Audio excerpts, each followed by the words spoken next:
একুশ আগুন রঙের পাখি, কবি রুদ্র গোস্বামী। একুশ কি মা? একুশ একুশ একটা পাখির জন্মদিন। পাখি? ওর কি নাম, কি রং? ওর নাম বাংলা ভাষা, আর ওর আগুন রং। ও কোথায় থাকে? তোমার, আমার, আমাদের বুকের মধ্যে থাকে। আমার বুকেও আছে, আছে তো। ইস, ওর কষ্ট হয় না? ওর উঠতে ইচ্ছে হয় না? ওরে তো, এই যে আমি কথা বলছি, তোমার দিকে উড়ে যাচ্ছে, তুমি কথা বলছো, আমার দিকে উড়ে আসছে। কোথায়? দেখতে পাচ্ছি না তো। এই যে তুমি নিঃশ্বাস নিচ্ছ, নিঃশ্বাসকে দেখতে পাচ্ছ? পাচ্ছি না তো।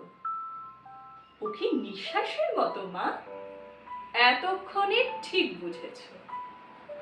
ও বুকের মধ্যে কোথায় থাকে? আমার বুকে কান পাতো, কিছু শুনতে পাচ্ছ? পাচ্ছি তো।